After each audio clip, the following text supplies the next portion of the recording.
ब्राह्मण खानदान में जन्म लिया था, इसलिए एक लगाव था हिंदू धर्म से। गहराई से हिंदू धर्म पढ़ने के बाद गर्व हुआ कि मैं एक हिंदू।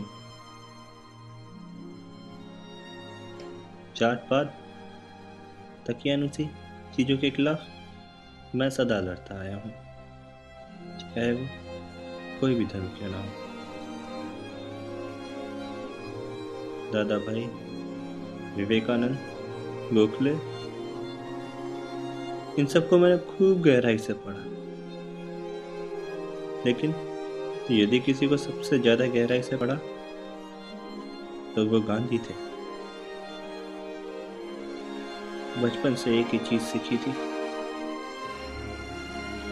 कि मैं एक हिंदू हूं।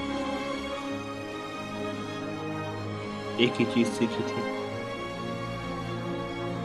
समाज के एक बहुमत के लिए लड़ना। 30 करोड़ हिंदू के लिए लड़ना। अहिंसा का नारा लेके कांग्रेस पे गांधी का पूर्ण प्रभुत्व हो चुका था। कोई भी समझदार आदमी अहिंसा के नारे में आ सकता था। गांधी ने कोई नई बात नहीं कही थी। मानवता हमेशा अहिंसा का साथ देती है, लेकिन मैं इस बात को नहीं मान सकता कि हिंसा एक पाप है। राम ने रावण को मारा था,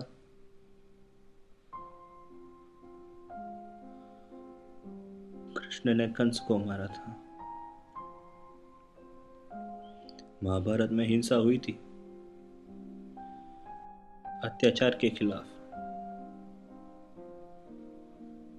और मुझे पूरा यकीन है उन्हें कोई पछतावा नहीं होगा हिंसा करने पर। नजदीकी इतिहास में भी शिवाजी लड़े थे अफजल खान को भगाने के लिए। गुरु गोविंद सिंह, राणा प्रताप, ये सब लड़े थे। सबको गर्व था, किसी ने कुछ गलत नहीं किया था।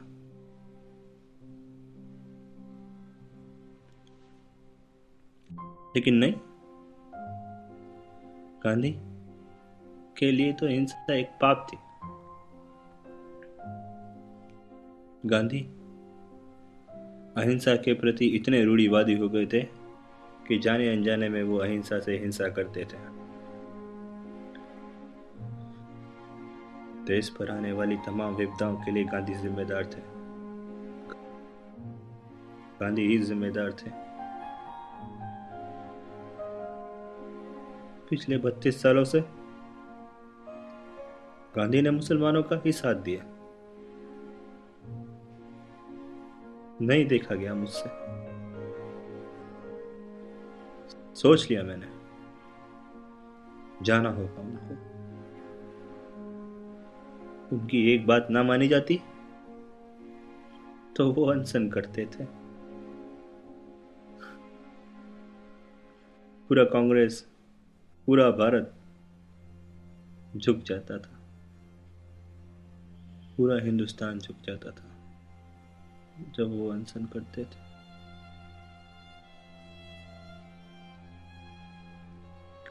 गांधी मानते थे सत्याग्रह की हार नहीं होती।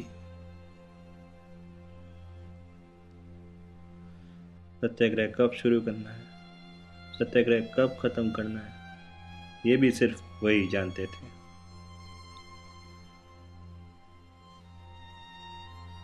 सत्याग्रह की परिभाषा भी सिर्फ गांधी को ही पता थी। कोई नहीं जानता था कि सत्याग्रह क्या होता है।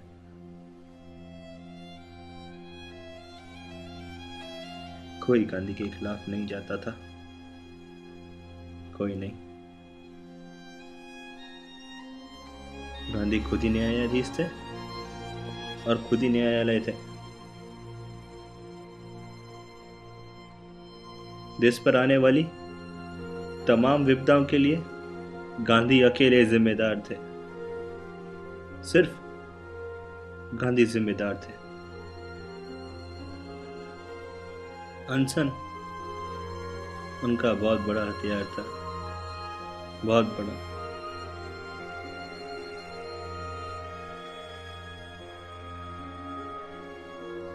मुस्लिम लीग का इतना प्रभुत्व बढ़ गया था, कराची से बंगाल तक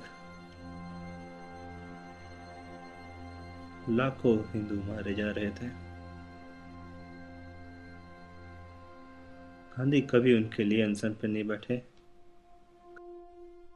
कभी नहीं।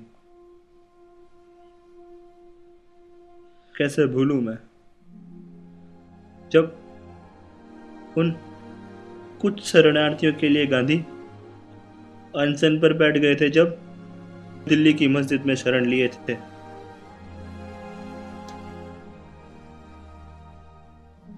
सिर्फ इसलिए कि वो हिंदू थे और मस्जिद में शरण लिए थे।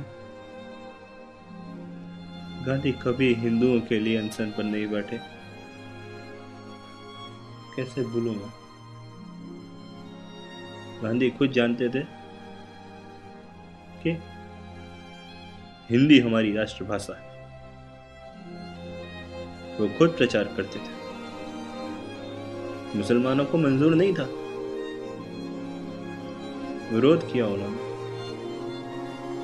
उन्होंने कहा हिंदुस्तानी हमारी राष्ट्रभाषा होनी चाहिए। मान गए। अब भला हिंदी शब्द को सुने, हिंदुस्तानी नाम का कोई अक्षर था ही नहीं, फिर गांधी मान गए। फिर भी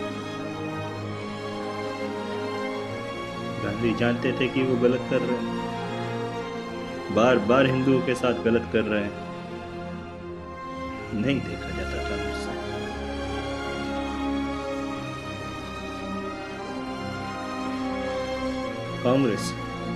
कांग्रेस अपने आप को राष्ट्रवादी पार्टी कहती है। एक बार मुस्लिम लीग सरकार गिरा चुकी थी और कांग्रेस समझ चुकी थी कि पाकिस्तान बनेगा। जिन्ना के सामने कांग्रेस ने घुटने टेक दिए थे। 30 जून 1948, 30 जून 1948 ये वो दिन था जब हमें आजादी मिलनी थी।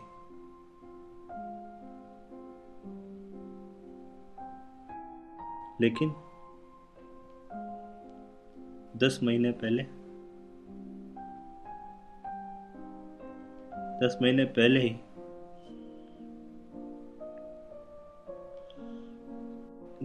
पहले ही 15 अगस्त 1947 के दिन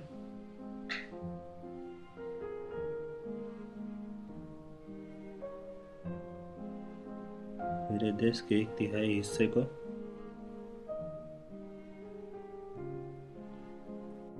विदेश बना दिया गया।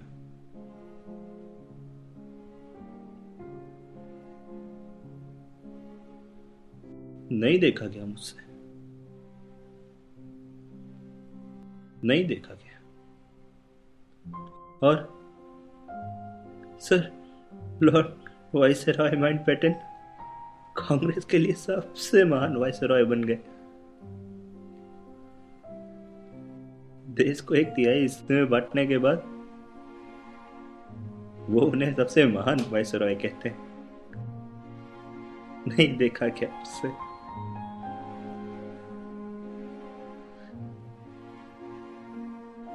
पिछले 30 सालों में यह हासिल किया गांधी ने,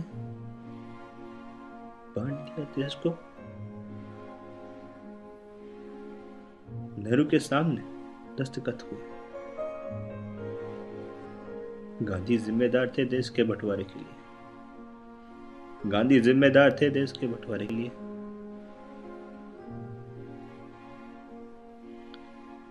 मैं जानता हूं मैंने क्या किया। मैं जानता हूं मैंने अपना वर्तमान बर्बाद कर लिया।